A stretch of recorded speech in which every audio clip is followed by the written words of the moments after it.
Welcome to LOA Today. Walt and life coach Joel Elston here. Today is Thursday, June the 14th, 8 a.m. Eastern Time, your first daily dose of happy for the day. We hope you're off to a good start. We know we are. We're off to a great start here. In fact, this week, I haven't talked about the weather much this week, which I usually do, but the weather's been gorgeous. I mean, absolutely gorgeous. Temps in the mid to high 70s, not humid most days. All the rains take place during the evening. It's been idyllic. It's been great. I mean, I thought the spring was going to be a washout, but the spring's turned into something wonderful, Joel. That's awesome. We've had unusual weather this year. The last week or so, as you're saying, has been really good here. The difference between your location and my location is we're blessed with the sauna effect of all the humidity. That's right. This is true. So So it certainly is. That does make a difference. But we're in good shape. Things are wonderful right now. Loving again something about summer. I know it's all about perspective, and this will shock our audience. I pretty much love every season, but there's something about summer that has this perspective in it. It seems to have the average person has less stress. It seems that even though it's just another day, there's something about summer that's a little more carefree that in the way other people are behaving, and I love that. Oh, yeah. I mean, songwriters write about it. Poets write about it. I mean, how many songs are written about how idyllic and lazy and comfortable and relaxed summer is, you know? It's like the favorite season, I think, for most people. So not surprising at all that it's one of yours, I can say that. And plus, you've got excitement going on in your family because your adoptive son is graduating from 5th grade today. So that's fantastic. Yes. We had his graduation ceremony the other night, and I will, a very surprised, the coolest thing in the end, at all, that he received the most improved student, and it's sort of the highest award that they offer in 5th grade. He was shocked. I was shocked that he received it. He's worked very hard to get that. So it was a great moment in his life to see the progress that he's made. So that's one of the big victories of this week is his celebrating his most improved student award. That is fantastic. And of course, we know because of who you are and what you talk about here on the podcast and so forth, just how big you are in helping young men in particular to turn their lives around and change their inner dialogues and understand the law of attraction and basically make all the changes they need to make in order to become successful. There's a great example. Your adoptive son just turned himself around and is immensely successful in less than a year. You just adopted him, 6 months ago, something like that? So the adoption was legal 6 months ago. He's been in my house now for about a year and a half, and that leads right into with our topic today. And I believe that we've talked so much about this in a really good way. Of this is such an incredible opportunity mentally to look at yourself, look at your life, and get to choose your direction. In his case, I adopted him from foster care. He's just really thrived, and we've had the conversation along the way. I said, you've had two lives. One had a lot of struggle and not a lot of great things happen. I said, you have an abundance and a wonderful life now, and both lives are your option, and you get to choose which one is your life. And that is, that's all of our choices. We get to choose the perspective of how we view things, the lens of how we look at things, and the term, often we as, I don't understand why, but a lot of times as humans, we get into this mindset of just self-defeating, awfulizing. I can focus on all the bad things, and that invites more bad things. And so you're in control of the dialogue that dictates how you view things. And that is a great gift in my mind. I think so too. Isn't it also true, don't you think, that the large majority, I was going to say vast majority, and that may actually be true, but I'll say the large majority of people don't realize how often they are, in effect, losing control of their own inner dialogue? That they just, they kind of go by default. Isn't that like the normal pattern? Right.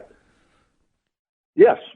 And again, it gets into that, one of the topics that we've touched on that is just such an amazing phenomenon in my mind is the concept of sort of societal leaning toward the awfulization, or even whether it's traditional therapy that stresses nothing's your fault because it's trauma, and you can remain depressed because it's a trauma-based situation, and there's no suggestion that you can rise above that. And your inner dialogue, it drives that. And one of the questions that somebody asked me when I was doing a small talk this last week with, there's about 30 people at just sort of a little talk I was giving.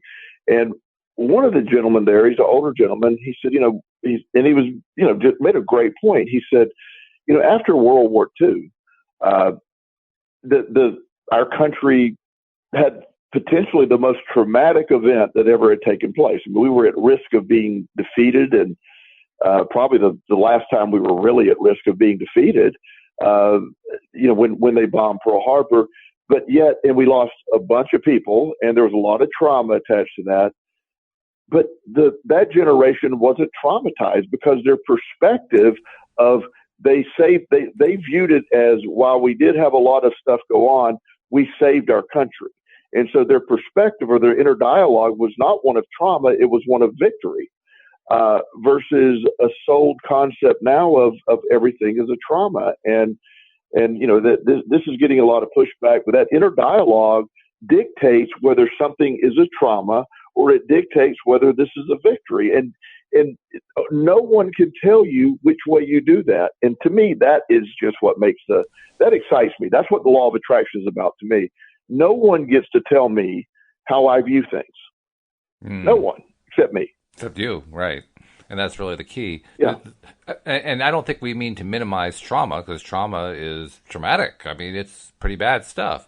The real question is, how are you going to deal with it? I mean, once it happens, right, are we going to live in it, or are we going to change from it? How are we going to react to it? Those are all things we get to control. But we can't necessarily control the fact that the trauma happened, but we can certainly control how we're going to respond to it. And that, Walt, is that's what sometimes, the moment that I get on that subject, I often will have pushback of, oh, you're minimalizing trauma, or you're about just not. No, that's not it at all. Trauma is real. Trust me, I know trauma. I live trauma. I understand trauma, and I understand I'm in charge of how I respond to it. When I have experienced, in my opinion, the most severe trauma a human can imagine is losing a child to an accident and in death. That is, the human's condition was never meant to deal with that. That was never something that was supposed to happen. So the fact that happened to me, and I will tell you, there was nothing for a few days that would console me. It was absolutely horrible, and it was, truly a bad day, the worst day of my life. However, my response to that day, I knew was in my control. How I responded to that day was my responsibility. I could be defeated by this, or I could, again, I don't even believe I was strengthened by it. I had the ability to accept what happened, move on, and view and control my perspective of it. And that's what allowed me to, and, they say, well, you're able to move on from that. You can't move on from that. But I just accepted it as this is what's happened. I'm not going to be defeated by it. My son would be furious with me for being defeated by it. He would expect a lot more from me than that. And I live that way. I'm grateful for his presence in my life. That's the driving factor that gets me going. So I'm using that as an example. And I'm not critical of anyone who you have to do this your own way. But I do believe there's that there is a message of, one of the papers I'm working on right now is post-traumatic growth is a real thing, where everybody talks about post-traumatic stress syndrome, and that's a real thing too.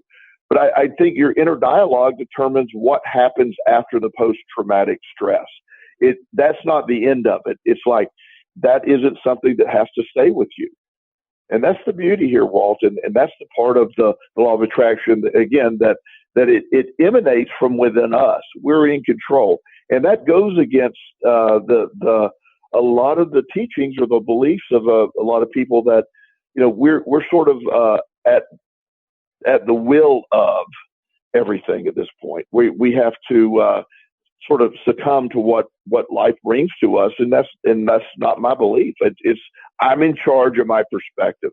That is the most empowering statement that I've ever taught myself or come to believe. It empowered me more than I ever could imagine, and that's awesome. That's just, it makes my day. So what's the difference between someone who is just dealing with trauma and is going to come out of it, and someone who gets stuck in it? Like, where's the difference in the thought process? Well, I think that's sort of the ongoing what happens, and I think that's what we have to find out. I view it that it isn't about a person being wrong. It's just not understanding. It's accepting that I am the victim of what happened. And there's two separate things. There is, when someone victimizes you, that's a real thing. It really is. And the failure to understand, or the inability to be told, or whatever happens in the process, that remaining a victim, that becomes the gray area. That becomes the part of, wait a minute, I don't have to continue to be victimized by this. And that I think is where a lot of people get stuck in. They can't accept, one of the beliefs, I'll use sort of an addiction as sort of an analogy here. One of the things that happens with addictive behavior or addictive life, the addiction diagnosis, is there is an sort of a code or a diagnostic belief that once you're an addict, you're always an addict. You will always be an addict. That is accepted in, up and down the spectrum of belief in addiction. Well, that is something. There is no cure for addiction, is what they say. That you will always be an addict, and I accept the fact that our tendencies to do destructive behavior and addiction never leave. But does that mean someone's always an addict? I have not placed a bet in over 23 years. I've turned my life around. I have an incredible life. I had an addiction to gambling. Does that mean that I'm still an addict? Or does that mean that I'm someone who has found recovery from addiction or remission from addiction? And to me, you're talking semantics, but I think we can apply it back to the same thing with the victim situation, the trauma situation. Trauma happens, but we don't have to remain traumatized. And that is that learned resilience. And I think that that's what I do with the people that I work with, is learned resilience. Learned resilience has to do with the inner dialogue. So let's tie the inner dialogue piece in. What do you change? How, if you're in a stuck place, so to speak, you're stuck on a trauma of some kind, how do you change the inner dialogue? Okay, you pick your trauma and you look at it. You say, okay, here's what happened: the death of a loved one, someone physically assaulted or sexually abused you, or something along those ways. You look at that and you accept this has happened. This has gone on. I look at that now. What am I going to do with that? That becomes that inner dialogue. Am I going to get up the next day? Am I going to move forward, or am I going to lie in bed and I'm going to keep thinking about the negative stuff that's happened? One of the processes I use is what is the next step forward? In fact, this is sort of the difference between when I describe people what I do. What is different from coaching than traditional therapy? And coaching is more about today forward. It is about, here's where we're at today. We're going to be on this planet for an average of 78 point something years. And during that period of time, am I going to allow one event that happened dictate my thought or my view of the world for the rest of my life?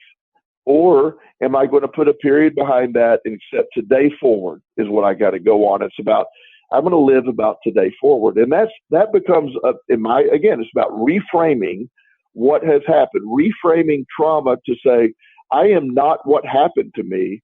I am not that. I'm no longer that. I am going to use that to propel myself forward. One of the things that I find amazing for a lot of people is men and women that get divorced. One of the first things they do is they hit the gym and they start losing weight, and they start socializing. They work on themselves. They do a lot of self care because they want to. Well, they lost their relationships, and now they want to get. So they know they have to improve their appearance, improve their attitude to move forward. And I find that, like, well, okay, well, that's great. Why didn't we do that before? Where was that before? But again, that is post traumatic growth at that point. Post-traumatic growth. It's a fascinating concept. And I mean, you mentioned a few times now, you mentioned traditional therapy, which you have a particularly unique perspective on because you were both a life coach and a certified therapist. You're a licensed therapist. And yes. That makes you kind of a rare bird. There aren't too many people who cross over like that. You're one of the few who does that. So that perspective is... No, go ahead. Finish. One of the things I want to be really, really clear about, because I never want people to make sure I'm misrepresenting. I could be either one. I've chosen, you can't pursue both. I mean, if I were to maintain a license in therapy, I would have to follow my training in licensed therapy. I'm a life coach by choice. Does that make sense? Oh, okay. So you basically you were in the traditional therapeutic circles, but you've kind of moved away from that. I'm not sure if I'm interpreting right. Yeah. Yes. Just because if I were trying to do life coaching with a traditional license, then that would technically be malpractice on some level. So what I've done is said I'm forgoing the traditional licensing process because I believe more in the coaching process. But I could do either, and I choose the coaching. I see. Okay. That's really interesting because what that implies is that the licensing process basically forgoes life coaching. Well, yes, because like I'm making the discussion now about trauma, and it would be the traditional guidelines, whether you're a licensed social worker or a licensed professional counselor, would be, the trauma, the healings of the trauma and sort of approaching it that way, making a statement of your response to trauma is in your control actually goes against what traditional therapy says. It's sad in a lot of ways. You're supposed to, allow the healing process, and it's a very long, drawn out type, I believe that traditional therapy, allows people or encourages people unintentionally, by the way, I'm not trying to bash it, but unintentionally encourages people to remain a victim of their trauma. I just, there's no other way to say it. That gets a lot of people upset when I say that. And the therapists aren't bad in doing it. It's just the method of doing it that I think at some point, let's put a period behind it and move forward. Here is today. Today is June 14th. It's 8:18 Eastern time. And at that, what has happened before today is not really relevant. The power of now, existing in today. What's going to happen tomorrow? I don't know what's going to happen tomorrow, but live today within that. And if you are your trauma, and you're stuck in what's happened over the years, then you're unintentionally. That's where the law of attraction comes in. You're unintentionally inviting more of the traumatic feelings. Yeah, I can see that. That makes sense. And fortunately, most people don't actually live in major trauma, which is a good thing. Most people have not even endured major trauma, which is also a good thing. Right. But we do deal with minor traumas. I mean, we all have minor traumas that go on in our lives. So sure. While the extent of the potential damage and the difficulty of climbing out may not be as great, it's still there. It's still a deal. It's a big deal sometimes, and it can be really a big challenge. It's a big challenge to make that shift. That shift is based on the inner dialogue, right? So, if even somebody who's dealing with a minor trauma or just like a bad situation, going on in their lives, maybe they got a really negative person that they're living with or something, and they're not ready to walk on that person. They're trying to make the relationship work, but nevertheless, they're still dealing with the negativity, or something isn't working out right at work, and they're not happy with their coworkers, or they're not happy with their boss, or whatever it might be. There are lots of things that go on like that on a daily basis. And yet so often we don't really stick to our resolutions to change our thought patterns about that. We continue to look at, what is, the reality of what is, and react to that all the time rather than changing our thought process.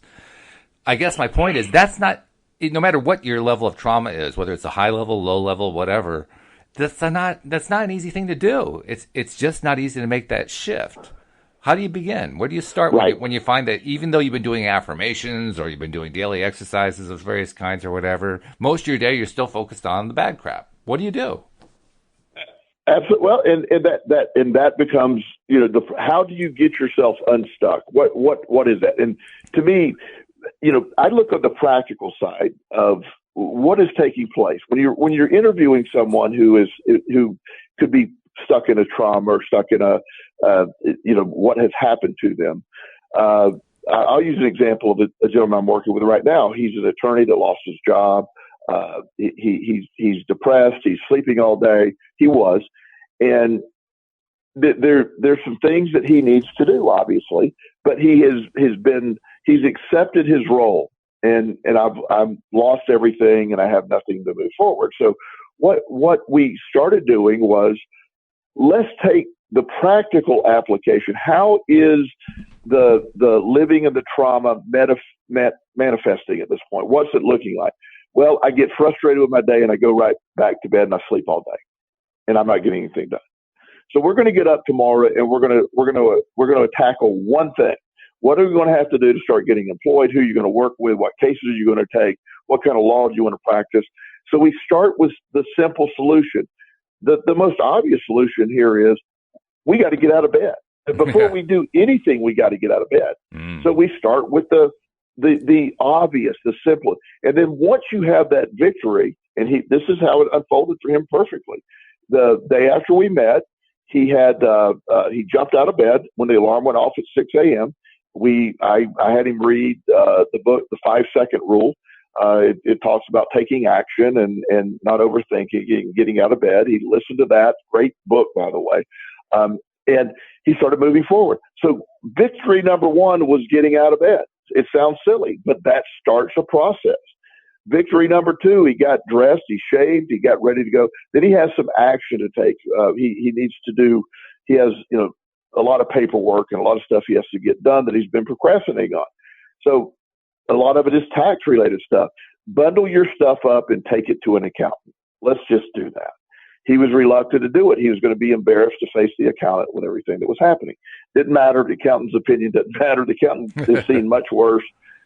He dropped it off at the accountant. Victory number three there at that point. And then you add to the victories of what's happening. So then you start to say, I've changed the behavior that was created by me being stuck in the trauma of losing everything. And now there's a new momentum on that. So I'm able to say, okay, this has happened, so I'm going to grow from this. I had him go to the gym at the end of the day to reinforce started moving forward. He has some weight he had to lose. So he goes to the gym, he works out. He starts to feel good then. Then his depression is starting to wane because he's taking action. The anxiety's starting to go away. And we create days of success.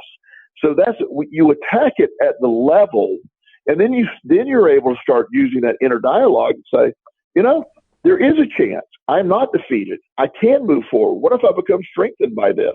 What if, to me, I've shared multiple times, probably to the point the audience doesn't want to hear it again, but, going through the being homeless, eating out of a trash can, that propelled me to success. Those were traumas that propelled me to success once I allowed them to propel me to success. Mm-hmm. And really what you've done is you've taken the traditional formula, by traditional I mean the traditional law of attraction formula, of you need to change your mental process, and when you change your mental process, your what is will change. You've kind of reversed that and said, let's just change the what is in certain ways so that we can basically give ourselves permission to change our mental process. I mean, if we're so addicted to with what is, and I have to respond to what is, then let's change some of the what is so I have something good to respond to. Right. And that is such an important factor when you look at that, because once you change the what is, so to speak, your reality changes. So instead of the fact I am stuck, I have nowhere to go, I can't get out of this, that narrative is not true because I got up today, I took action, I moved forward. So if that narrative isn't true, what's the rest of the stuff that isn't true? Ah. Everybody screws up, everybody moves forward. So you're able to change how you're viewing everything.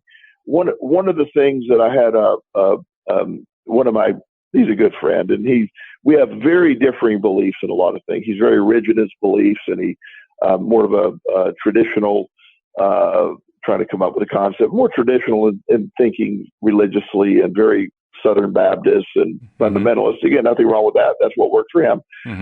So one of my Facebook posts about something was being open-minded. And of course that is the opposite of what he wants to be, is like he doesn't believe in being open-minded. He has no problem saying it.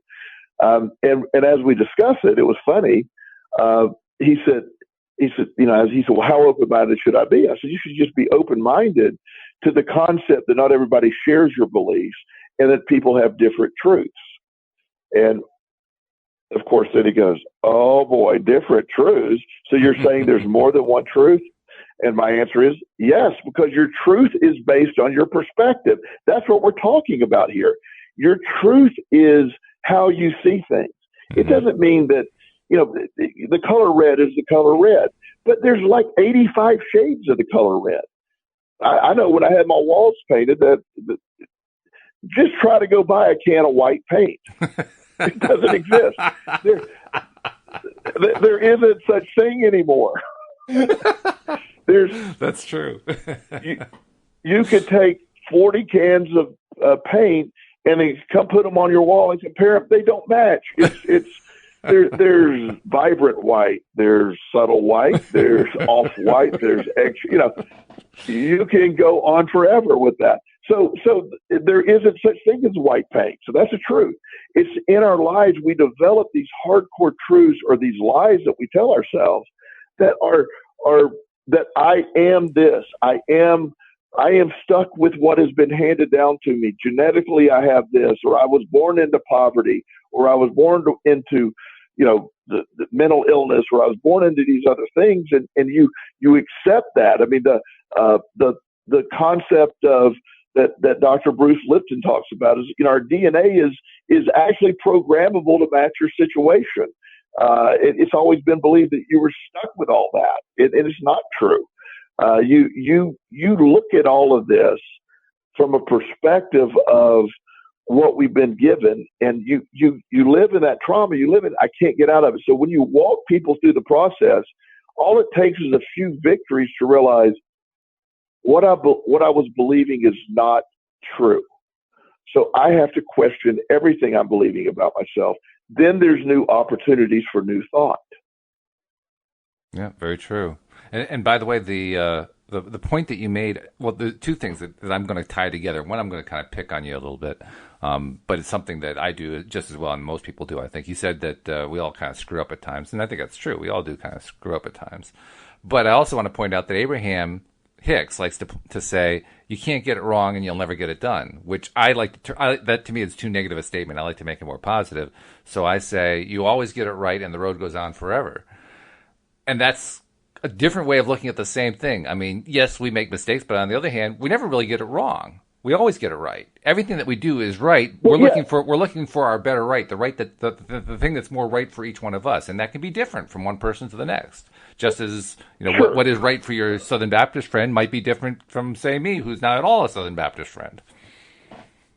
Right. And is there such thing as a Northern Baptist? Just putting that out there. I don't know. I don't think they're called that. I think they're just called American Baptist or Baptist. But yeah, they do have Baptists up here. In fact, my wife was born from parents who were a Jewish father and a Baptist mother. So there you go. Okay. Well, that's pretty awesome. So we, as we look at all of this, and like you're saying, and I know you had another point, but I wanted to touch on that. Yeah. Everything when you're dealing with people, and we were talking about what perspective are we dealing with people that are stuck. the message you just delivered is absolutely correct. Everything happens, and it's gonna eventually the GPS will correct us where we're going. So there is really no mistakes. It's just part of the journey. It's part of your journey, and and that's how I believe. I truly do. Mm-hmm. However, the piece of this that I think that we when you're dealing with somebody on the level that we're talking about, they can't comprehend that. So here, making the statement, yeah, we all screw up, we all move forward, but then you use that ability, like me eating out of a trash can and my addiction leading me to a bottom. It's certainly not something I'm proud of, but it was a necessary part of my journey that later the blank fills in and makes sense. Mm-hmm. We talked about that before, mm-hmm. and so the verbiage in the beginning is people, they're not going to understand that. They don't want to hear, oh, trust me, this isn't a mistake. This isn't a big deal. It's great. It's part of your journey. They're going to be like, I'm going to shoot you if I get a gun. Leave me alone. Yeah, right. They can't hear that early, and that's really important to understand. Which means that there are limitations to what we can perceive depending on where we are at, emotionally speaking. Yes. And that's why I start with the method of doing full circle here. That's why I start with the method of helping them see it differently. If the most overwhelming person in the world that is debilitated by fear and anxiety and depression, I start with them by simply giving them a little victory. That's all. Mm-hmm. Period. Yeah. I give them a little victory, and that's all we need to do. That shift. That's what works. That's the change. Yes. That's where all of a sudden they're not stuck anymore. They may not have all of their issues resolved, but they're no longer stuck. Right. It gets movement. If I always say, if you have something that's really stuck, if you're trying to get a piece of machinery that's stuck, or sometimes you have to move it back and forth just to get some movement. Mm-hmm. It takes some movement, and then once you have movement, then the thing comes loose. Then you get things loose, and you have to start with the movement from a position of total defeat or total devastation or total trauma. You're being traumatized to an extreme level of defeat, and you get movement. I cannot do these things. Well, once you show them you can get up, you can shower, you can shave, you can mail a letter. One of the things I had to do, as simple as this sounds, it's so funny. I had this guy, and I was having a really difficult time getting any movement for him and all. So I said, hey, can you do me a favor? And he said, yeah. So I had a letter. I wrote a letter basically and put a friend's address on it. And I said, look, I got to go. I'm leaving right now. I don't have time to run the mailbox. Will you drop this in the mailbox for me for a friend? And he's like, you can't do that. So look, he lived, and the point is he lived right next door to a post office. So that was my end. I got you. So he said, yeah, I'll do that. Well, there was nothing in the envelope. I told a friend, you're going to be getting a blank letter from me. Mm-hmm. The point was, I needed him to do something. Ah. And so he didn't realize that I was going to use that. Next day I gave him a call and said, hey, did you remember to mail that letter? Yeah. I said, I dropped off as soon as we left. I said, oh, wow. I said, that's great. I said, remember you didn't think you could do anything? You did that for me. I said, so I need you to mail. He had a piece of, and we started, he had to mail some stuff in for some, business stuff. And I said, so you did that. Can you put the paper you have to send in to your company in an envelope and then mail it? Mm. He goes, yeah. And this is how he's going to get his, he was dealing with some depression. He was going to go on just long-term disability. So he filled out that paper and he mailed it that day. Mm. So now we started something, a whole chain of events that it started by me asking him to do. He did it for me as a favor. Well, it was like getting him the movement he needed, that tiny movement. He didn't go out of his way at all to mail that letter. He didn't really do anything, except mentally it broke the pattern of he totally can't do anything. And so right. that helped. And now he filled that letter. So once he got that sent off, we gained momentum. I said, okay, what are you doing right now? And so I added like 3 things that day to do. Well, he completed 4 or 5 things that day, and he called me and said, I feel great. I'm really I understand. And that's how you meet them where they're at. You don't just tell somebody, oh, all you got to do is change your inner dialogue, because they have no point of reference of what that means. You got to give them something tangible to work with.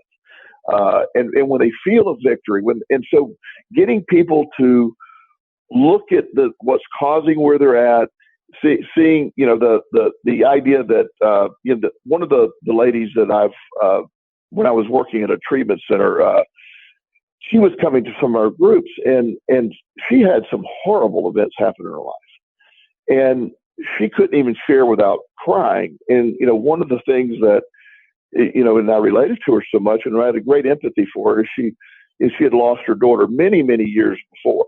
I mean, it was, like in 1978 or something. Mm-hmm. But it was still raw for her. Yeah. And she had become that was her thing. And she had other things that happened. And she got to and you can't say, well, because you've lived in this, all you've done is invite more of that your entire life. That's why but that would sound too harsh to accept in the beginning. But we walked through that. We walked through that process together. We got her to understand that she's unintentionally invited all this stuff into her life. Mm-hmm. And it's something that she was able to sort of put a period behind that. She'll never, obviously, as I won't, that there will be always a reminder of losing a child, but you don't have to be defeated by that. And so when you become your trauma, you get lost in your trauma. You can't see the lens that you're viewing the world through is trauma-based lens. So everything has your trauma filters everything. When you use the law of attraction lens of let's find the positive, let's mail that letter, let's get up and walk. I had a lady that was trying to lose a ton of weight. She was very overweight, and we literally started by her walking 2 times around her living room. That was our first day. 2 times around the living room. And then, after we got to 10 times around the living room, she would walk out the driveway to the end and back. Within 6 months, she's walking 4 miles every day, and weight's falling off of her. And then she gets momentum going. Then she's not this, morbidly obese. Those are her words. I'm not this morbidly obese creature that can't lose weight because I've lost 60 pounds at that point. Then she kept going and going and going. The momentum moved forward, the trauma of all that. But it is about just that inner dialogue. It's what we really believe. And there are various truths for various people because your truth is based on your experience. I mentioned a few weeks ago a doctor friend of mine that told me the law of attraction is not real and it doesn't work. Right. I remember you told about that. I immediately called him out and I said, no, I normally would let any statement like that go, but it absolutely works for me factually. You cannot tell me it doesn't work. It factually works for me.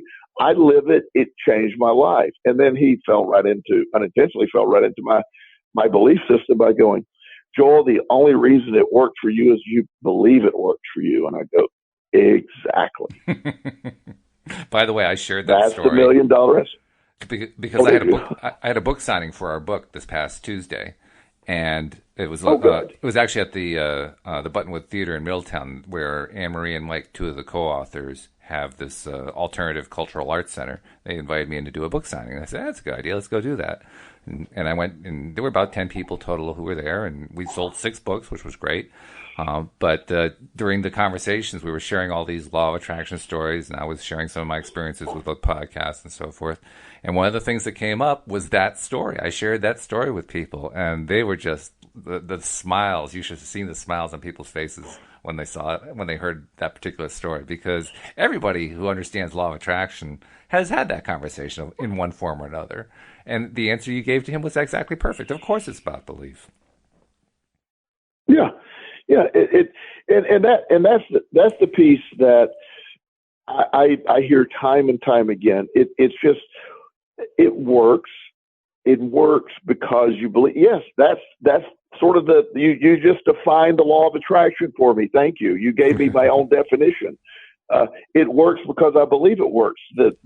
So much works because you believe it works. Exactly. It also doesn't work when you don't believe it doesn't work. It's because it's not that it's not working. It's feeding you what you're believing and what you're feeling. And if you're cursed, you're cursed. It's just. And I've met some people that limitless people that have said, "Oh God, everything goes wrong for me." And I'm like, "Yes, it does. It certainly does, because you believe it goes wrong for you. It's not that it's going wrong. It's just it really is happening." And on both sides of that equation, that's what happens. So I'm excited when I'm able to share that, and that inner dialogue. It is the catalyst. It is the driving force of the law of attraction. It is where your control exists in the law of attraction. Because even though the law of attraction picks up on emotional vibration, which is where what you're feeling is what you're really attracting, but you program what you're feeling by your thoughts. If today sucks, today sucks. If today's great, and you tell yourself what is going on.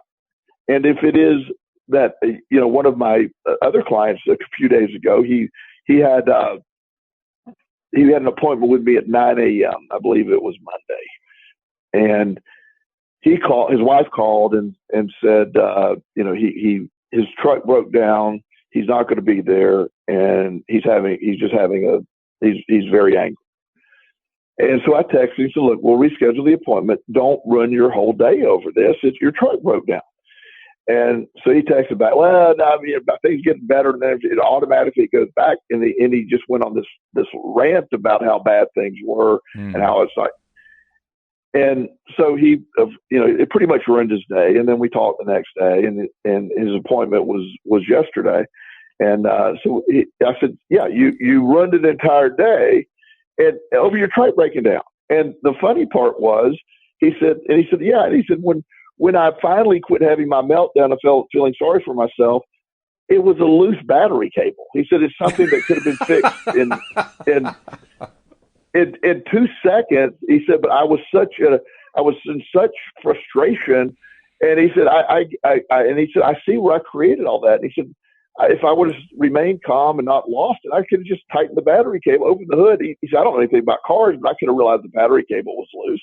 And tighten it down and be gone. And that's you see that, because how many times does it happen where something happens and then there's a spiraling effect and this awfulizing where we take everything to the worst possible conclusion, right, and screw it, my life's over, it doesn't matter, and your battery cable's loose. I mean, or something equally benign. Yeah. And that is the piece that I just find fascinating, that human nature, it takes us to that, when that inner dialogue, when you learn to control, let me walk through this, let me take a deep breath, let me process this, and my life is great. My truck breaking down is not going to dictate my day. Something benign is not going to take my day. I used to have, we laughed over the years because one of my nemesis in life has been Comcast. That's right. And when I would call Comcast, for a long time, I would call and oh my goodness, it was always a battle, and I was anticipating a battle, and I'd be on the phone forever.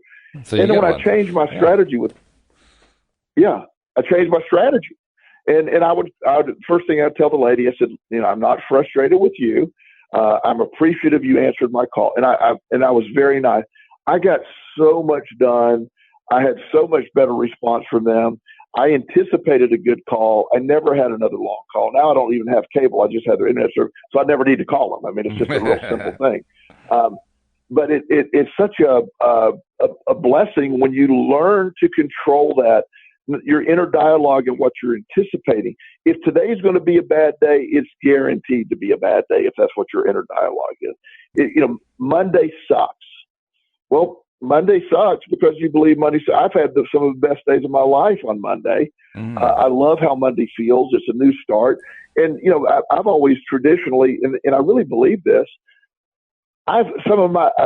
I have some of the best stories of Friday the 13th being great days for me. Every Friday the 13th, I look forward to. It's a great day. Exactly. It is. By the way, I love the stories you've been telling. I love the story about the attorney who you basically helped him get off his stuck spot just by doing some basic tasks, and got better and better until he finally felt like he was back in control.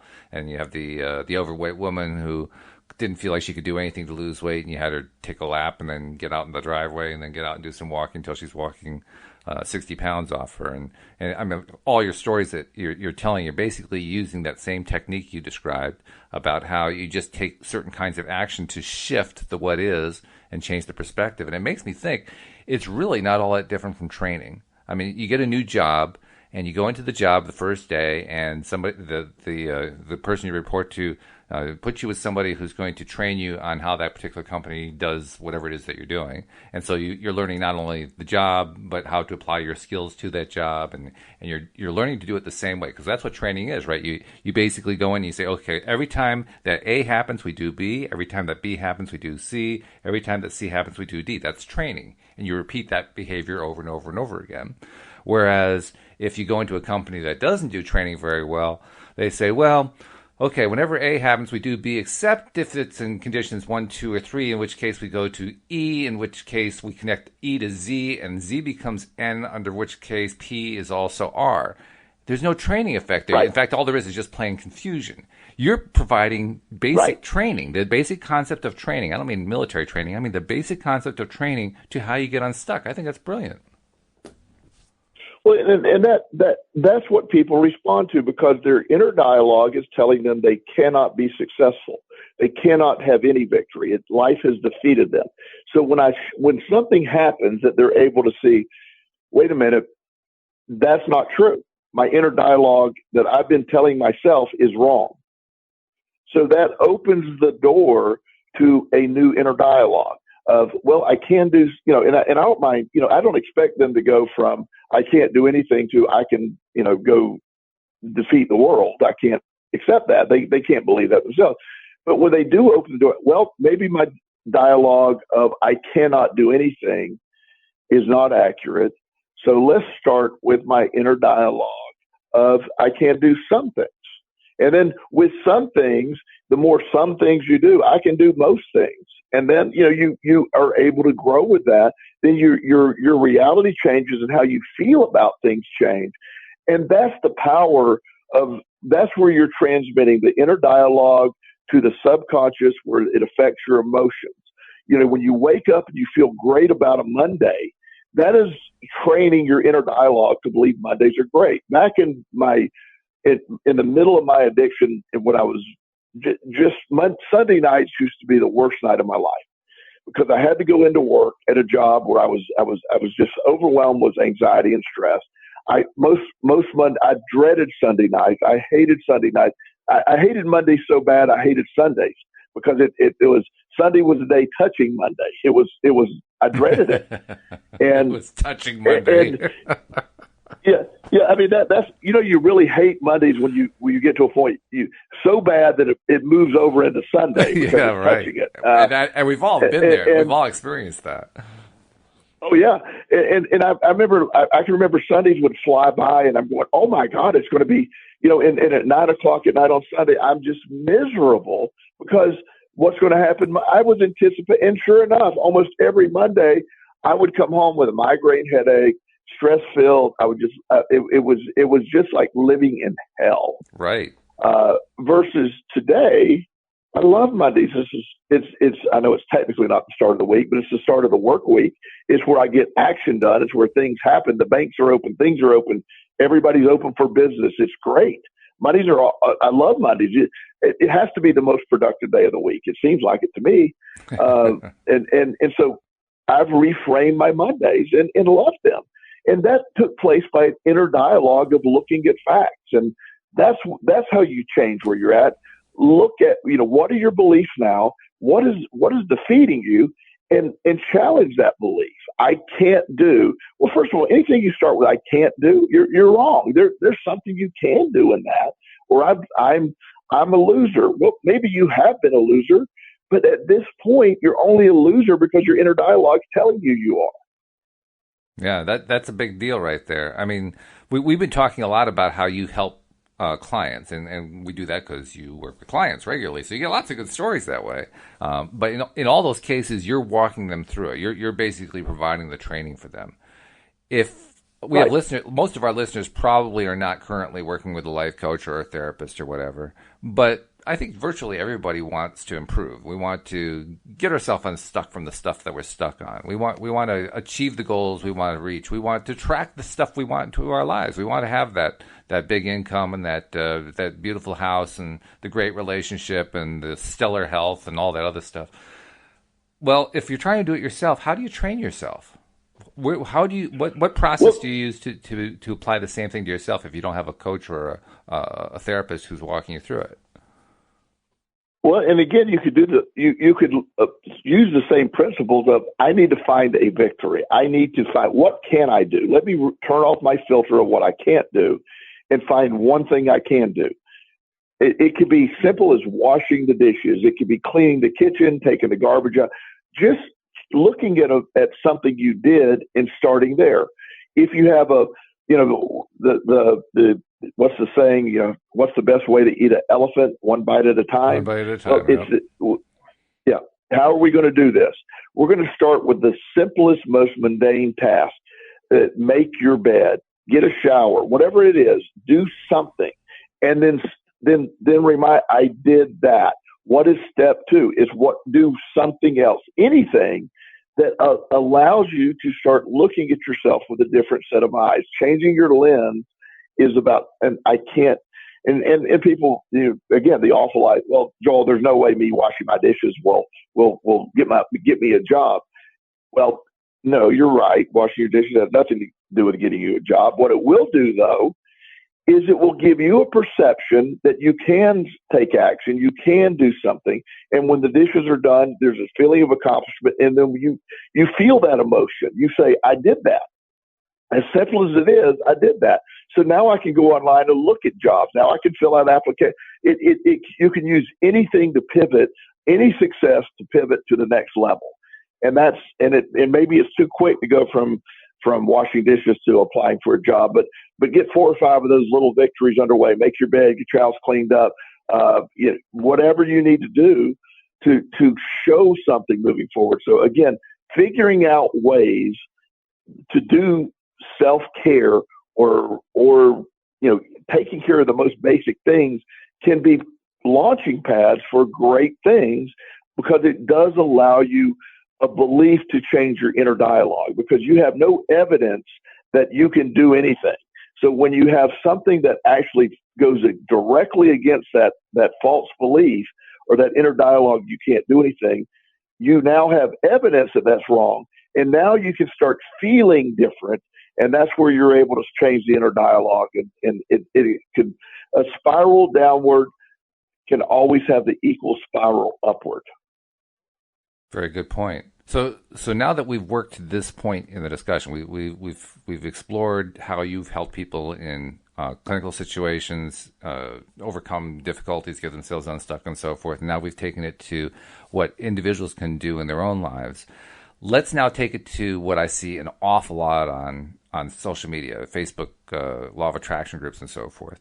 The most common kind of post that I see from people looking for help always has the same basic formula to it. The different things they're asking for help about are different, but the formula is the same.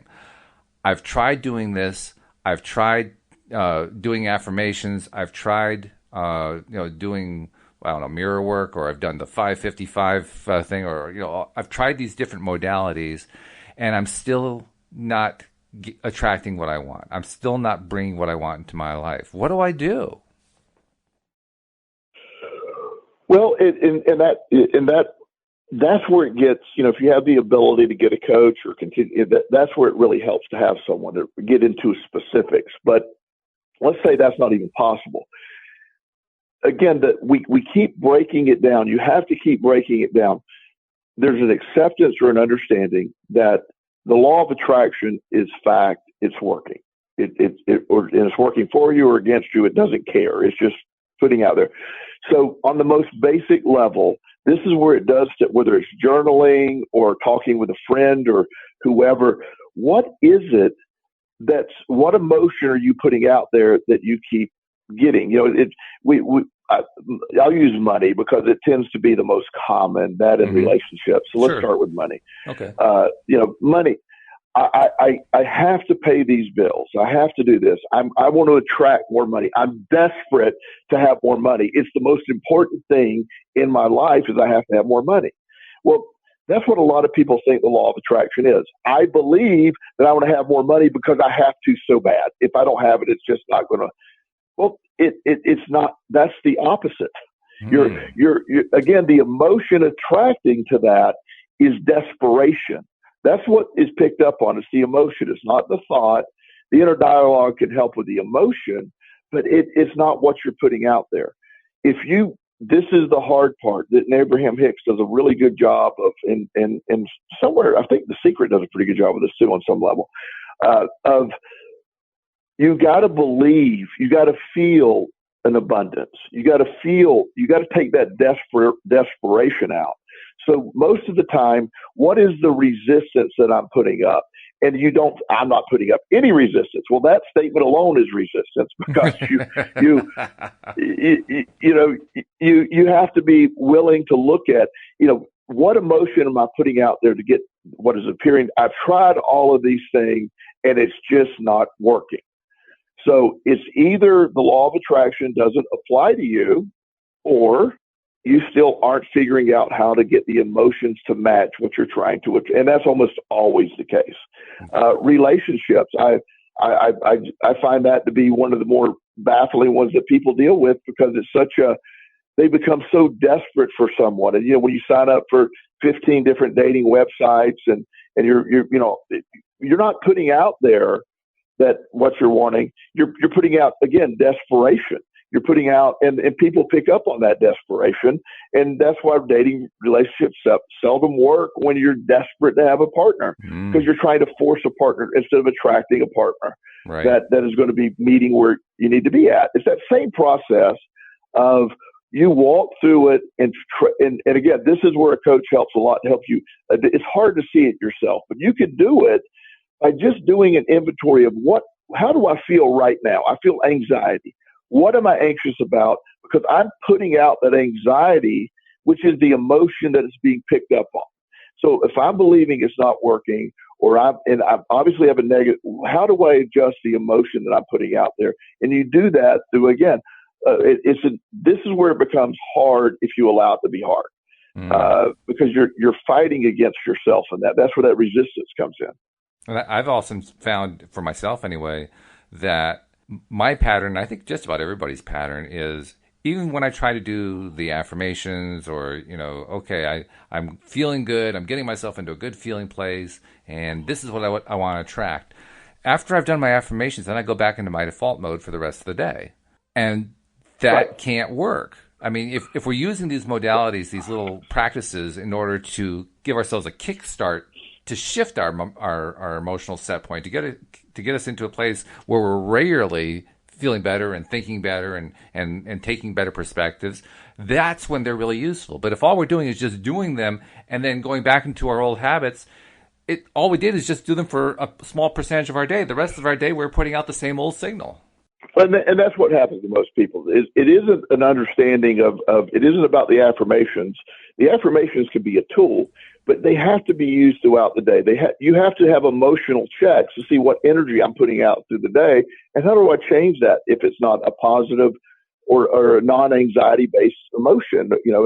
I have to have I need to put out loving abundance, and I get loving abundance back, and that affirmations can help you begin that, but maintaining it through the day can't. I know we're quickly running out of time. We are. A great topic today. Oh, it's been great, and I love doing it, and I can't wait to do it again with you next week. All right, Walt, great to talk to you, my friend. And we'll see you all next time here on LOA Today. Goodbye, everybody.